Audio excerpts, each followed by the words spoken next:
మాది పాత్రమేలు వీధండి. గత 15 సంవత్సరాల నుంచి చాలా ఇబ్బంది పడుతున్నాం ఇక్కడ. వర్షాలు రావడం వల్ల, ఎండలు కాస్తే వేరే విషయం, వర్షం రావడం వల్ల చాలా ఇబ్బంది పడుతున్నాం మేము. ఇక్కడ వాటర్ చాలా ఇంకిపోతుంది. దీనివల్ల మాకు చాలా సమస్యలు వస్తాయి. వర్షాకాలం మేము ఫేస్ చేయాలండి. కనీసం ఇక్కడ బండిలు కూడా సరిగ్గా వెళ్ళడానికి మాకు దారి లేదు. వెళ్ళడానికి ఏదైనా వస్తుంటే కూడా ట్రబుల్ పడుతున్నాం. చాలా ఫేస్ చేయవలసి వస్తుంది. ఇలాగే ఉంటే ఎలా అండి? కొంచెం మీరు తీసుకుంటే కొంచెం బాగుంటుంది. ఇది అంబులెన్స్ వస్తే ఏమన్నా ఇబ్బంది అవుతుందమ్మా? చాలా ఇబ్బంది సార్. అసలు ఏమి వెళ్ళవు బండ్లు. చాలా ట్రబుల్ ఉంటుంది మాకు ఇక్కడ. మోసుకుని వెళ్ళాలా? ఎవరైనా ఇబ్బంది అవుతుంది? చాలా ఫేస్ చేయవలసి వస్తుంది. దీనివల్ల వాటర్ చాలా ఇక్కడ చూసారు కదా మీరే. ఇక్కడ పరిచయాలని డ్రైనేజ్ కూడా సరిగ్గా ఏం లేదు. సరిగ్గా చాలా ట్రబుల్ ఫేస్ చేస్తున్నాం మేము. అంటే వీళ్ళందరూ కూడా ఓట్ల కోసమే వస్తున్నారు తప్ప లేదు సార్, ప్రజలు అంతే. అంతే సార్. అది అయిన తర్వాత ఇంకెవరు ఎలా ఉంటున్నారు ఏంటి అది కూడా పట్టించుకోవట్లేదు సార్. అసలు ఏంటని మా బ్రతుకులు ఏంటండి సార్. ఓన్లీ ఆ సిస్టమ్ వచ్చినప్పుడు మాత్రమే మమ్మల్ని అందుబాటులో తీసుకోవడం. తర్వాత ఏంటనేది కూడా మాకు అసలు పట్టించుకోవట్లేదు సార్. అసలు ఏంటనేది చూడండి సార్, ఎంత వాటర్ ఉందో ఇక్కడ. మొత్తం ఇదంతా డ్రైనేజీలో కట్టాను ఎలా ఉంది చూడండి సార్. దీనివల్ల ఎన్ని ఫేస్ చేయాలి సార్ మేము ఇక్కడ ఉండి. నిజంగా ప్రభుత్వం కొంచెం పట్టించుకోవాలి సార్. ఇలాంటి పరిస్థితి నిజంగా ఎలా వెళ్తాం సార్? అసలు ఎవరు వెళ్ళడానికి కూడా వీలు లేదు ఇక్కడ. ఎలా సార్? ప్రభుత్వాన్ని మీరు ఏం కోరుకుంటారు?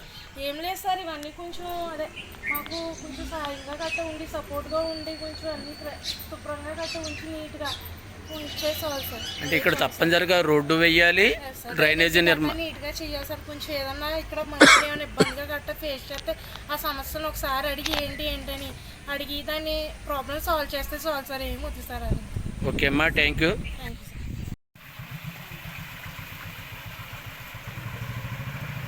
పడుతున్న అధికారులు మాత్రం యోగాలు చేస్తున్నారనేది మాత్రం ఇక్కడ చాలా స్పష్టంగా కనిపిస్తుంది. సుమారు ఎన్నో సంవత్సరాల నుంచి డ్రైనేజీలోంచి నీరు కూడా బయటికి వెళ్ళక, అంటే ఇప్పుడే ఒక యువతి అయితే ఇక్కడ మాట్లాడటం జరిగింది. ఒకసారి చూద్దాం. ఇక్కడ ఇదేదో గోదావరి అనుకున్నారు కాక, రాత్రి వచ్చిన చిన్నపాటి వర్షం ఇది. కనీసం అంబులెన్స్ వస్తే ప్రాణాలన్నా పోతున్నాయి తప్ప, ఇక్కడ ఈ మార్గం గుండా మనం చూడొచ్చు డ్రైను ఎంత అద్భుతంగా ఉందో. అడుగు వేస్తే ఈ మడుగులోంచి ఏ రోగం వస్తుందో అనే భయం. ఇక చూస్తే డ్రైనేజీ సుమారు ఎన్నో నెలలుగా ఈ రోగాల బారిన పడుతున్న ఈ ప్రజల కోసం కనీసం ఆలోచన చేయాలన్న ఆలోచన కానీ నాయకుల్లోని లేదు, అటు పాలకుల్లోని లేదు అన్నది చాలా స్పష్టంగా కనిపిస్తుంది. మాకు పదవులు ఇచ్చారు, మీ ఓటుతో మీ పాటలు మీరు పడండి అనే ఆలోచనలో నాయకులు, మాకు జీతాలు వస్తున్నాయి, మీ జీవితాలు సంకనాకపోయినా పర్వాలేదని మొత్తు నిద్రలో అధికారులు ఎంత నిర్లక్ష్యంగా ఉన్నారన్నది చాలా స్పష్టంగా అయితే కనిపిస్తుంది. ఇంకా నిండా మునిగిపోతున్న ప్రజల యొక్క జీవితాలు ఏమైపోతే మనకెందుకులే అనే ఆలోచనలో ఉన్న నాయకులు. ఇటువంటి వ్యవస్థ ఉన్నంతకాలం ప్రజాస్వామ్య వ్యవస్థ ఇప్పుడు బాగుపడుతుందన్నది ఆలోచన మాత్రం తప్పనిసరిగా రావాలి.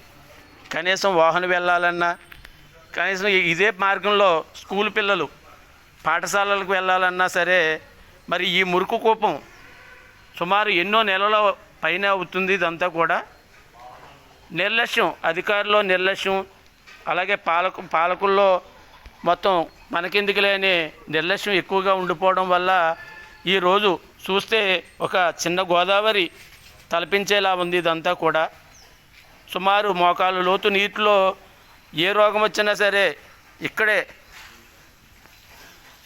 జీవించాల్సిన పరిస్థితి చూడొచ్చు మనం. ఎందుకంటే పూర్తిగా నాచుకట్టి రోగాల బారిన పడుతున్న ఈ ప్రజల జీవితాల కోసం ఆలోచన చేసే మరి అధికారులు ఏమన్నా వస్తారా, పాలకులు ఏమైనా పట్టించుకుంటారా, పరిష్కారం చేస్తారో లేదో చూద్దాం.